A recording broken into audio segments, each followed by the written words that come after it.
इतना heavy vehicle जो 130 kilometre per hour की स्पीड से चल रहा है, उसको इतने पतले से ट्रैक पर मैकेनिकली बैलेंस करते हुए ब्रेक लगाना वाकई में बहुत अद्भुत इंजीनियरिंग है।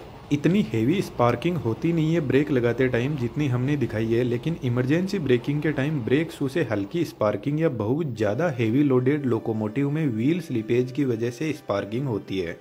ट्रेन के इस डिब्बे को कोच बोलते हैं। आप जो कोच देख रहे हैं वह LHB कोच है। इसके नीचे 2 बोगी लगी रहती है जिनमें 4-4 व्हील्स होते हैं और इन 8 व्हील्स पर इक्वल ब्रेक फोर्स अप्लाई होता है। अब ट्रेन चाहिए कितनी भी लंबी हो, हर व्हील के पास में ब्रेक फोर्स पहुंचता है, लेकिन इस ब्रेक फोर्स का मास्टरमाइंड इंजन में लगा हुआ एक पावरफुल कंप्रेसर होता है। यह कंप्रेसर एयर ब्रेक, ट्रेन के एयर सस्पेंशन, बाथरूम, हॉर्न सभी को एयर सप्लाई करता है। यह स्पाइरल टाइप कंप्रेसर है जिसको किसी और वीडियो में बात करेंगे। इसके साइड में 2 स्पाइरल लगे हैं जो एयर प्रेशर क्रिएट करते हैं और बीच में एक पावरफुल 3 फेज इंडक्शन मोटर लगी रहती है। इस कंप्रेसर से 2 पाइप निकलती है, एक break pipe in short BP जो ग्रीन कलर की होती है और second feed pipe in short FP जिसका कलर व्हाइट होता है। जब इंजन को ट्रेन के कोच से कनेक्ट किया जाता है तो उसी टाइम इन दोनों ब्रेक और फीड पाइप को भी कोच से कनेक्ट कर दिया जाता है। लेकिन दोस्तों, जब इंजन कोच से कनेक्टेड नहीं रहता है तब भी उनमें प्रॉपर इलेक्ट्रिसिटी की सप्लाई रहती है। कमेंट में जरूर से लिखना कोच में कहां से सप्लाई आती है। इंजन और कोच के दोनों साइड में ही वाल लगे रहते हैं जिनको एंगल कोक बोलते हैं। इनका यूज जब इंजन को अलग किया जाता है तो इन पाइप से प्रेशर कम ना हो जाए इसलिए बंद कर दिया जाता है। अब यह दोनों पाइप हर बोगी से होते हुए ट्रेन के लास्ट कोच की बोगी तक जाती है। हम किसी एक बोगी का ब्रेक मैकेनिज्म समझते हैं। इंजन में रखा हुआ कंप्रेसर इस फीड पाइप में कॉन्टिन्यूसली प्रेशर भेजता रहता है और फीड पाइप इस रिजर्वोयर से कनेक्टेड रहती है, लेकिन रिजर्वोयर में एयर भेजने से पहले एक वाल लगा रहता है आगे के मैकेनिज्म को मेंटेनेंस के काम के लिए, और एक डस्ट कलेक्टर लगा रहता है जो डस्ट को आगे नहीं जाने देता। इसके अलावा एक नॉन रिटर्निंग वाल जिसको शॉर्ट में NRV बोलते हैं जो सिर्फ फीड पाइप से एयर को रिजर्वोयर में आने देता है लेकिन वापस नहीं जाने देगा। कंप्रेसर इतना हाई लेवल का प्रेशर भेजता है कि इस रिजर्वोयर में पर सेंटीमीटर स्क्वायर में 6 kg एयर को कंप्रेस करके भर दिया जाता है। इस रिजर्वोयर की कैपेसिटी 125 लीटर एयर की होती है। रिजर्वोयर के पास में एक और 75 लीटर का टैंक लगा हुआ है जो टॉयलेट में एयर प्रेशर को भेजता है। अभी हम इसके बारे में बात नहीं करेंगे इसलिए हमने इसके कनेक्शन भी नहीं किया है।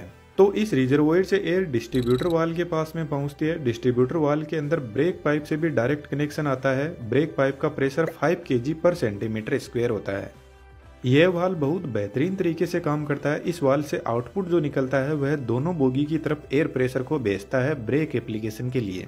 DB में एक पिस्टन दिखाई दे रहा है जिसमें नीचे की तरफ रिजर्वोयर से प्रेशर आ रहा है और ऊपर से ब्रेक पाइप का प्रेशर आ रहा है, तो पिस्टन एक जगह रुका रहेगा। जब ट्रेन का ड्राइवर ब्रेक लगाता है तो वह ब्रेक पाइप के प्रेशर को कम करने लगता है, जिसकी वजह से फीड पाइप से आ रहा प्रेशर इस पिस्टन को ऊपर की तरफ फोर्स लगाएगा, जिससे फीड पाइप का एयर प्रेशर का कनेक्शन ब्रेक सिलेंडर की पाइप से हो जाएगा और रिजर्वोयर में भरी हाई प्रेशर एयर दोनों साइड में लगी बोगी की तरफ जाने लगेगी। दोस्तों, यह एग्जॉस्ट पाइप है। यहाँ पर जो पिस्टन लगा है उसकी डिजाइन कुछ इस टाइप की है और वह इसलिए क्योंकि जब feed pipe brake cylinder pipe से कनेक्ट होती है उसी time break pipe exhaust pipe से कनेक्ट होती है, तो पिस्टन ब्रेक पाइप के प्रेशर को एग्जॉस्ट पाइप से रिलीज नहीं होने देता। अब इस कंडीशन में रिजर्वोयर का प्रेशर धीरे धीरे डाउन होने लगता है, लेकिन कंप्रेसर इस प्रेशर को डाउन होने नहीं देता, कॉन्टिन्यूसली एयर को भेजता रहता है। यदि लोको पायलट जितनी स्पीड से ब्रेक पाइप का प्रेशर रिलीज करता जाएगा उसका 2.5 टाइम्स प्रेशर ब्रेक सिलेंडर की तरफ जाएगा। फॉर एग्जाम्पल, यदि लोको पायलट ने 1 kg पर सेंटीमीटर स्क्वायर ब्रेक पाइप का प्रेशर डाउन किया तो ब्रेक सिलेंडर की तरफ रिजर्वोयर से 2.5 kg पर सेंटीमीटर स्क्वायर प्रेशर जाएगा। इस पाइप से होते हुए एयर प्रेशर यहाँ से फ्रंट और रियर व्हील के लिए डिवाइड हो जाएगा। यहाँ पर फिर से वाल लगे रहते हैं मेंटेनेंस के काम के लिए। यह पाइप दोनों फ्रंट व्हील के लिए जा रही है और यह पाइप इन दोनों व्हील तक पहुँचती है। हम एक व्हील के ब्रेक मैकेनिज्म को समझते हैं। दोस्तों, एक थोड़ा बारीक मैकेनिज्म है, इसको समझना अभी डिजिटल आते हैं। एयर प्रेशर सबसे पहले ब्रेक सिलेंडर में आता है। ब्रेक सिलेंडर में डायफ्राम होता है जो एयर के प्रेशर से कुछ इस तरीके से मूव करता है। अब डायफ्राम का फोर्स इस पिवट पॉइंट पर पहुंचता है और इस पिवट पॉइंट से ब्रेक फोर्स ब्रेक शू पर जाता है और ब्रेक शू ब्रेक डिस्क पर घिसने लग जाता है और धीरे धीरे ट्रेन का व्हील रुकने लगता है। यह सेम प्रोसेस सभी व्हील्स के साथ में होती है। ब्रेक डिस्क कुछ इस टाइप की बनी होती है जिसमें कुछ ऐसी बार होती है जो इसकी कूलिंग में हेल्प करती है। अब जब ट्रेन रुक जाती है तो जब तक ब्रेक सिलेंडर में एयर प्रेशर अवेलेबल रहेगा तब तक ट्रेन का ब्रेक लगा हुआ रहेगा। तो जनरली जब ट्रेन खड़ी रहती है तो उसमें ब्रेक लगा हुआ रहता है जो एक हैंड ब्रेक की तरह काम करता है। तो ट्रेन को स्टार्ट करने से पहले ब्रेक सिलेंडर की एयर को रिलीज करना जरूरी है, उसके लिए वापस डिस्ट्रीब्यूशन वाल्व पर चलते हैं।